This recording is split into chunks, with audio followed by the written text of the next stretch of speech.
La charla con colegas que tenemos los días, en general los días martes, que sale nuestro programa, en esta ocasión edición especial día miércoles, y está enganchado un querido colega que fue profesor nuestro cursado también en Red Millennium, que es el querido Julio Grangian. ¿Cómo está, Julio? ¿Qué tal? ¿Cómo están, muchachos? Buenos días, o buenas tardes ya. Un placer de escucharlos y de acompañarlos, de estar con ustedes en la radio. Bien, ¿cómo está tratando esta cuarentena, este tiempo en lo que tenemos que adaptarnos todos a un ritmo de vida diferente? Bueno, tú lo has dicho, se trata de un ritmo de vida diferente, seguimos trabajando, pero manteniendo todos los recaudos necesarios para la protección y sobre todo evitar cualquier tipo de posibilidad, ¿no?, de tener algún inconveniente con el virus. Pero bueno, sí, básicamente quedándonos en casa, trabajando a la distancia mientras se pueda, y bueno, si tenemos que salir, como recién te decía, tomando todos los recaudos, todos los protocolos que las autoridades sanitarias exigen, ¿no? Seguro. Julio, para ir comenzando con esta charla, Sí. para hacerla más amena también, le vamos a pedir que nos diga usted con qué tipo de música le gustaría decorar esta charla, que vaya sonando un poco de fondo mientras vamos conociendo de su vida y de su carrera también periodística. Bueno, mira, el tema de la música, yo soy muy amplio, me gustan todos los géneros. Ahora, si vos me decís cuál es el género que más me gusta, capaz que te sorprenda, porque el género que más me gusta es el tango. El tango. El tango. Te di el tango, el folclore y el rock nacional en ese orden. Bien, nosotros tenemos al querido Hernán Hugo Cuellar en la operación técnica, y ahí lo que usted le pide él lo va preparando. Un tango que le quiera escuchar. Bueno, a mí me gusta mucho Roberto Goyeneche, así que cualquier tango del polaco Goyeneche viene bien para matizar la charla. Bien, vamos preparándolo entonces, y para ir también comenzando, nosotros por supuesto en una entrevista presentamos a los entrevistados, justamente dando características de la persona, de lo que se dedica, pero estamos convencidos que la mejor presentación de una persona es la que hace uno mismo, así que nosotros queremos que Julio Grangian nos diga quién es Julio Grangian. Bueno, mira, a mí me cuesta mucho ser autorreferencial, pero bueno, voy a tratar de hacer lo posible, como bien lo decís, mi nombre es Julio Grangian, en algunos medios me conocen como Julio Grandi, por un hecho hace muchos años atrás,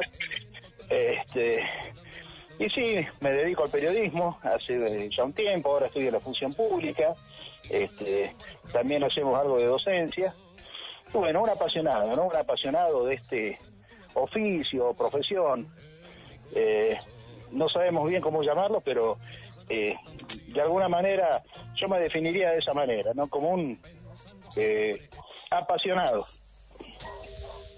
Bien, y siguiendo esta línea de la pasión de lo que es el periodismo, sí. ¿Cómo nace, cómo comienza este estilo de vida que es el periodismo en tu vida? Mira, cuando yo era muy pequeño, sentía mucha atracción por la radio, y yo vivía en Córdoba y me gustaba mucho escuchar radio de todos lados. Entonces, con las viejas emisoras AM podía sintonizar, sobre todo cuando caía la noche, emisoras de Buenos Aires, sobre todo Radio Rivadavia, Radio El Mundo, que de ahí mi gusto por el tango también, y de esa manera sí. Me había puesto como un objetivo de algún día intentar estar o trabajar en la radio. Bueno, por aquellos años sucede el Mundial 78, como ves te estoy hablando de hace varios años atrás, aunque yo era pequeño, y, claro. Y bueno, ahí se me pegó un poquito la pasión por el fútbol, que no la tenía mucho, y había un relator en Córdoba, Rubén Torri, que ya falleció hace un par de años, que era de alguna manera mi modelo a seguir, ¿no? Y a partir de ahí me puse el objetivo, bueno, quiero ser periodista, y la vida me dio la fortuna de haber conseguido, no sé si bien o mal, pero por lo menos haber logrado el objetivo de trabajar de lo que me gusta, de lo que quería, ¿no? Bien, y el arranque, el comienzo, ¿dónde se da? ¿De qué manera llega el hecho de llegar, digamos, a una radio? Bueno, a ver, la primera vez que hablé por radio fue un hecho bastante casual, y me hicieron una nota que fue en la creo que ya desaparecida Radio LB2, Radio General Paz de Córdoba, pero mi primera experiencia real fue cuando estudiaba Ciencias de la Información en Córdoba. Teníamos un espacio los domingos en Radio Nacional que se llamaba el Vagón de Cobra o el Furgón de Cobra, algo así, donde, bueno, hicimos nuestras primeras armas. Te estoy hablando del año 1986 más o menos, ¿no? Sí, que ya hace algunos añitos. Pero cuando empecé de lleno a trabajar en Radio Fuerte, en realidad fue acá en Tucumán. En Tafí Viejo, en el año 89, comienzo con programas periodísticos de interés general en una emisora que ya no existe, que era la FM Experimental. Luego estuve en Radio Compañía. Y después, con el tiempo, tuve la posibilidad de transmitir partidos de fútbol, cuando San Martín ascendió a Primera División en el año 92. Ahí arrancamos, primero en FM 9 de Julio, que es otra radio que ya tampoco existe, y después tuvimos una experiencia en otra radio que sí está, que es Antena 8, y después tuve la posibilidad de trabajar en LB7 con Luis Rey, que es quizás uno de los máximos referentes del periodismo tucumano, y ahí puedo decir que comenzó un poco mi participación en serio en los medios, ¿no? Claro, y en cuanto al relato, ¿cómo era? A ver, por ejemplo, ahora nosotros acá en Radio Sport, el equipo de Golazo Musical, hacemos también transmisiones deportivas. Bueno, justo nos paró el tema de la pandemia, pero el momento cuando hacíamos, me tocaba hacer las veces de relator, y uno por ahí encuentra en diferentes, por ejemplo, a ver, en la PlayStation o en diferentes plataformas, el modo de practicar, digamos, que es algo por ahí ventaja, digamos, que tenemos los periodistas de estos tiempos. En aquellos años, ¿cómo era la práctica, digamos, del relato? Y en aquellos años era imaginación porque nos imaginábamos los partidos. Yo me acuerdo que tenía un pequeño metegol de madera en mi casa, cuando era niño, y ahí hacía mis primeros ensayos de relato. Pero después la mejor manera de ensayar o de aprender es escuchar. Yo tenía algunos referentes que me gustaban, como relataban. Bueno, yo te lo mencioné a Rubén Torri de Córdoba.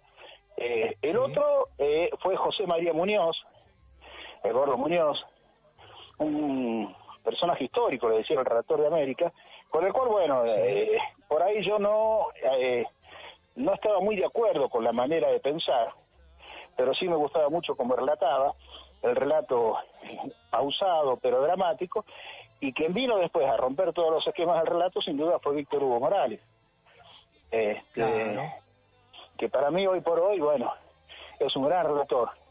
Y bueno, también Osvaldo Hueve, que lamentablemente hoy está pasando un momento complejo de salud, pero creo que hoy por hoy son los relatores. Sí, son los relatores que de alguna manera me han acompañado durante mi crecimiento, y no digo que los quise imitar porque uno siempre trata de buscar su estilo propio. De Muñoz me gustaba el dramatismo que le imponía al relato. Cuando ya decía peligro de gol, y a lo mejor la pelota estaba en la mitad de la cancha, pero él sabía darle esa. De Víctor Hugo, la vertiginosidad del relato, el ritmo, y de Rubén Torri, el cordobés, bueno, el Chino Torri, era la ocurrencia, no frases que se han hecho famosas, qué sé yo, cepillito abajo, cosas así, que lo han hecho muy, muy especial. Pero bueno, de alguna manera esos han sido digamos, las fuentes, ¿no?, en la que agregamos para después dedicarnos durante algún tiempo al relato, que fue una experiencia que recuerdo con mucho cariño haber relatado partidos de fútbol. Hola Julio, ¿cómo estás? Gabriel Moreno te saluda. Hola Gaby, ¿cómo estás? Recién, bueno, nos estaba mencionando sobre el relato de otros periodistas, pero Julio Granjam, ¿qué estilo tiene? ¿Tenés una marca registrada? ¿Algo que decís siempre cuando estás en el relato? Mira, no me animaría a decir eso, porque como ya te digo, he tenido varias etapas en el relato que se han ido modificando conforme a los tiempos. Cuando yo empiezo a relatar, tenía un estilo similar al de Rubén Torri, es decir, un relato descriptivo, pausado y tratando de ser ocurrente. Pero después tuve una oportunidad que fue muy linda para mí, que en Buenos Aires durante 3 años pude hacer la campaña de Vélez Arfield, entre los años 97 y 99, y en donde ahí, bueno, fui un poco modificando sobre todo el grito de gol, ¿no? Porque el gol de Torri era el grito del gol histórico, estirando la L, ¿no? ¡Gol! En cambio después, ya la moda imponía que fuera la bola, que se alargara. Claro. Y así fuimos, bueno, tratando siempre de buscar alguna muletilla, algunas frases hechas tan propias de los relatores que te podían llegar a dar una marca registrada. Pero no puedo decir que haya tenido, digamos, algún estilo especial, sí propio, porque siempre traté de no copiar nada más allá de las fuentes que uno toma a veces, ¿no? Para el relato, como el caso de Torri, como el caso de Muñoz, o como el caso de Víctor Hugo, ¿no? Claro, Julio Granjan es quien está con nosotros en la charla con colegas acá en Golazo Musical en Radio Sport. Te definías al principio como alguien apasionado, hacíamos referencia a lo que es el periodismo, sin embargo, los que te conocemos también sabemos de otra gran pasión que tenés, que es el San Lorenzo de Almagro. Bueno, a ver, ahí es todo un tema porque hay quienes dicen que los periodistas tienen que ser neutrales, tienen que ser objetivos. Yo entiendo que el periodista tiene que ser objetivo dentro de lo posible, pero por sobre todo el periodista tiene que ser honesto, saber desde qué lugar está, desde qué lugar emite los mensajes, y más allá de eso siempre con honestidad. Si hay algo que no puede permitirse el periodista es no ser creíble. El periodista no debe mentir nunca. Y callar a veces también es mentir, por eso es importante contar todas las cosas. Pero bueno, San Lorenzo es una herencia de mi padre, de muy chiquito me llevó a la cancha, y bueno, y de alguna manera, bueno, siempre vinculado, soy socio de San Lorenzo, es socio de mi hijo, socio de mi nieto que es un bebé, siempre y digo aparte, cuando podía. contemos a la gente el nombre del nieto. Lorenzo. Lorenzo. No te vamos a preguntar por qué, si tuviste alguna injerencia. No, en realidad, bueno, fue mi hijo, pero evidentemente tiene que ver con eso. El tema y te cuento una pequeña anécdota, cuando yo empiezo con las transmisiones de Vélez en Buenos Aires, el primer partido que me toca relatar es un Vélez San Lorenzo, en cancha de Vélez. Y obviamente yo era relator de una transmisión partidaria de Vélez Arfield, de alguna manera tenía que seguir, y bueno, fue muy difícil, pero creo que zafamos. El partido terminó empatado 1-1, el Pampa Viallo había hecho el gol de San Lorenzo y Pose el gol de Vélez, pero hay algo que tengo que decir que es curioso. Los 3 años que estuve, los 3 años que relaté Vélez, todas las veces que jugaron Vélez San Lorenzo no perdió nunca. Incluso el campeonato del 98 que gana Vélez Arfield, sale campeón con Marcelo Bielsa, Vélez pierde un solo partido en el torneo y es justamente frente a San Lorenzo 2-1. Pero bueno, son gajes del oficio, ¿no?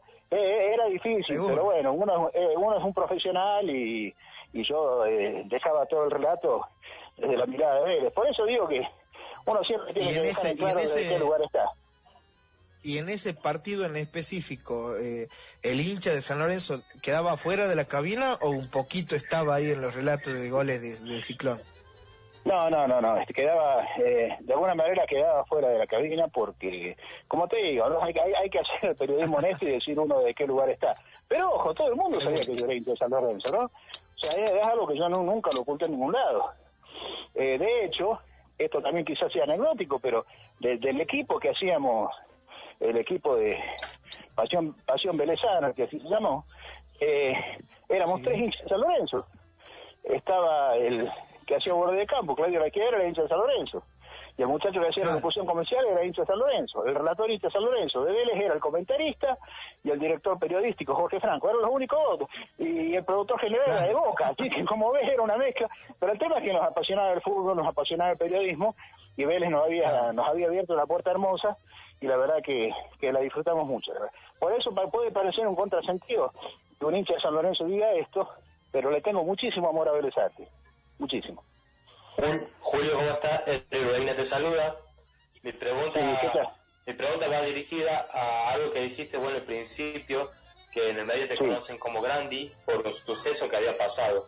Si nos podés contar cuál fue ese suceso. ¿Por qué me decían Julio Grandi? ¿Eso es? Sí. Bueno, cuando tengo la posibilidad de entrar al EB7,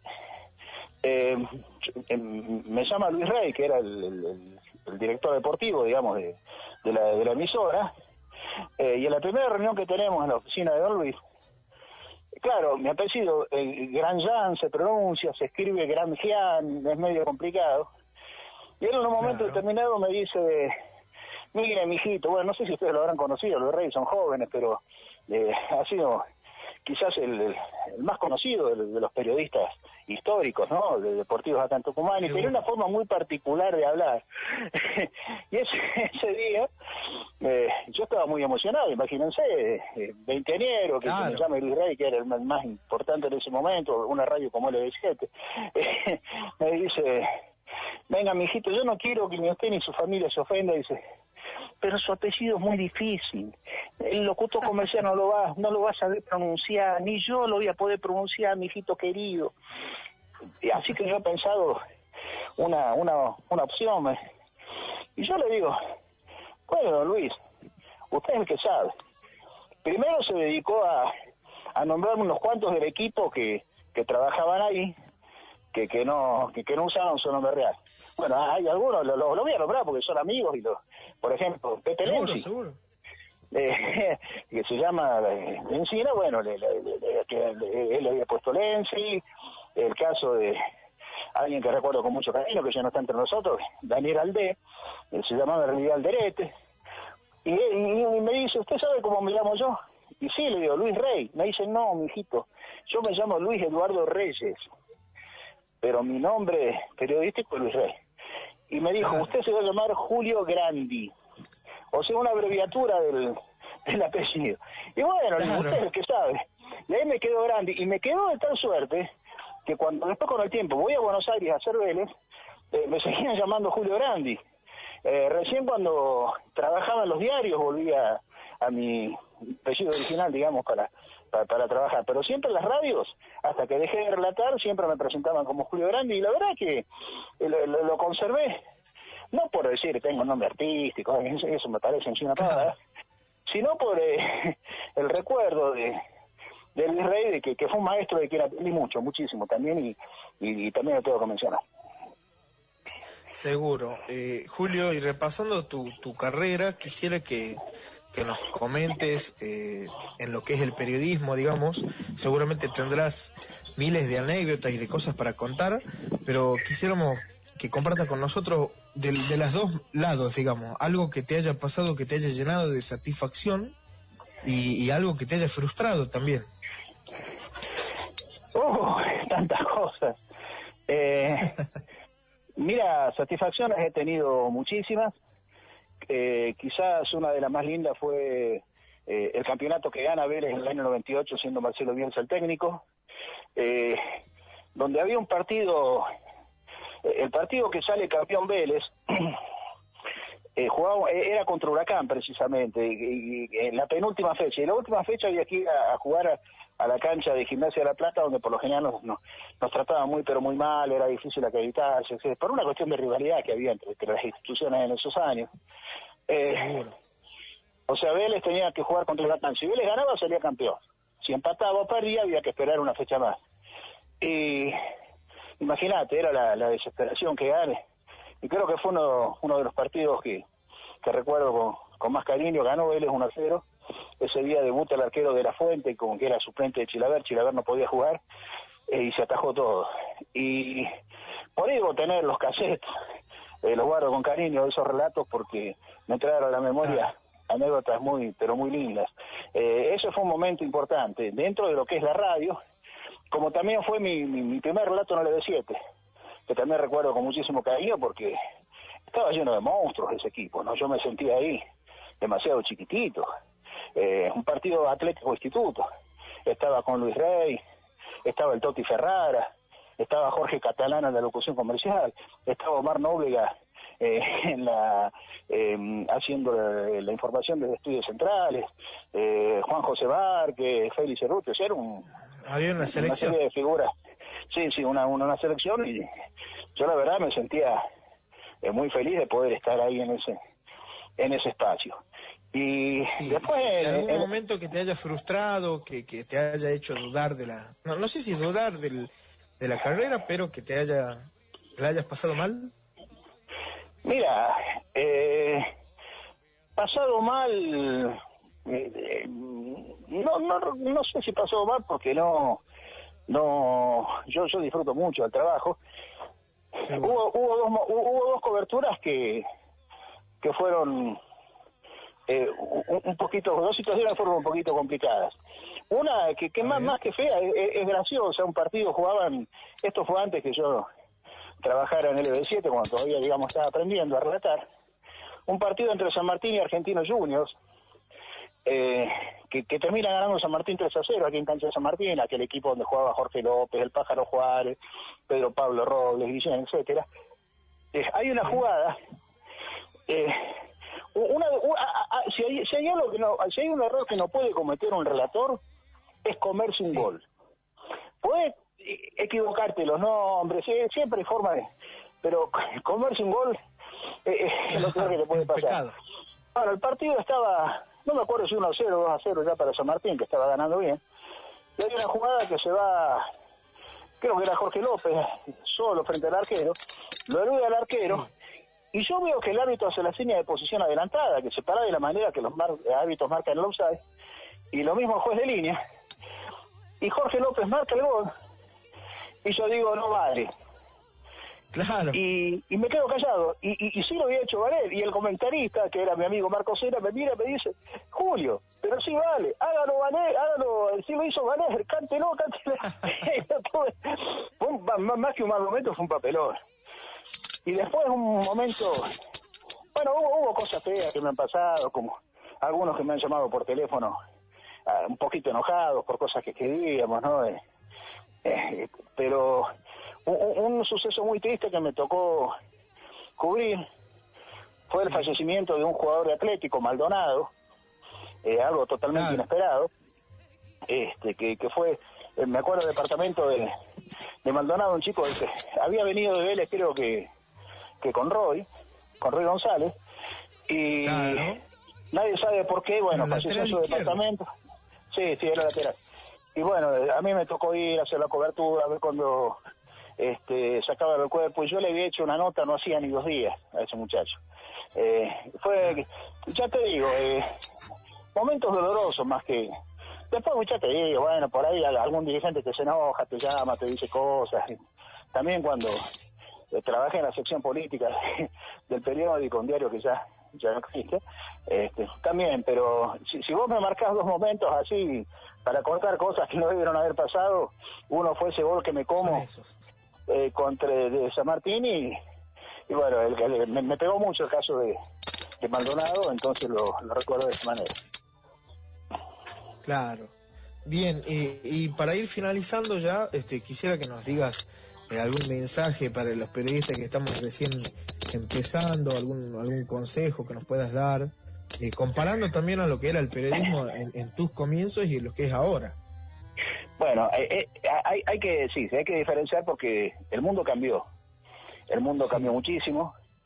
No es lo mismo hacer periodismo ahora, con las maravillosas herramientas que hay, con la globalización, con la web, con el periodismo digital, que ya no es el futuro, ya es el presente, ya se impuso definitivamente, con lo que era nuestra época, que yo cuando empecé a escribir en los diarios, usábamos la vieja máquina de escribir, y las páginas se armaban con tipos, que tipos eran unas fichitas con que eran las letras, donde cada página había que armar artesanalmente. El periodismo de antes lo que tenía era mucha rigurosidad. Buscábamos antes que nada los documentos y los hechos, datos concretos y confiables. Hoy me parece que la velocidad de las cosas obliga a llegar antes con la información, y eso a veces puede caer en algún tipo de error, por la búsqueda de la primicia, por a ver quién publica primero, y ya no se chequean tantas fuentes como antes, y muchas veces pasa que los sitios web digitales publican una nota, pero después del rato la tienen que borrar o termina siendo desmentida. Eso lo veo como negativo del periodismo de hoy, pero también veo como positivo las facilidades que hay para que a la gente le llegue mejor y más rápido la información. Antes, para saber lo que había pasado, para saber lo que había pasado hoy, había que esperar hasta mañana, que salga en el diario. Hoy ya sucede al instante, lo que obligó también a reconvertirse a muchos diarios, ¿no? Porque una noticia de hoy ya para mañana es vieja. De todas maneras, ¿qué les puedo decir, chicos? A ver, por empezar, que una de las claves para ser buen periodista, como dijo Kapuscinski, primero hay que ser buena persona. Una mala persona no puede ser un buen periodista. Seguro. Y por otro lado, nunca pierdan la pasión por lo que hacen.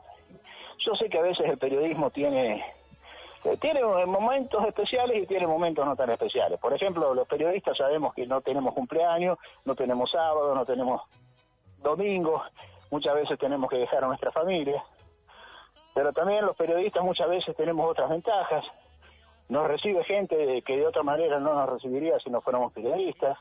Tenemos la posibilidad muchas veces de viajar y que encima nos paguen. O sea, tienen sus pros y sus contras. Yo le encuentro muchas más cosas positivas, pero por sobre todo no perder la honestidad de lo que uno cree y siente, la credibilidad y por sobre todas las cosas la pasión, que la pasión es lo que te lleva a hacer todo sin dejar de poner ningún tipo de esfuerzo, siempre para adelante. Y bueno, eso es parte de la marca que creo que debe tener un buen periodista. Bien, te agradecemos, Julio, por el momento que has pasado con nosotros. Esperamos que lo hayas disfrutado esta nota. No sé si escuchás, a ver si le podemos aumentar un poquito. Estamos de fondo con tango del polaco. Ahí estamos. ¿Nos podés escuchar un poco también?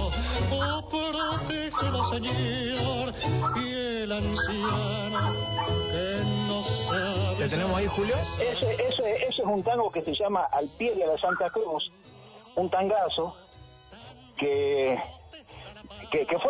fue censurado en su momento, porque le obligaron a cambiarle la letra a las dictaduras de aquellas épocas de la década infame, porque hablaba de un preso político que lo llevaban a la cárcel desde Ushuaia.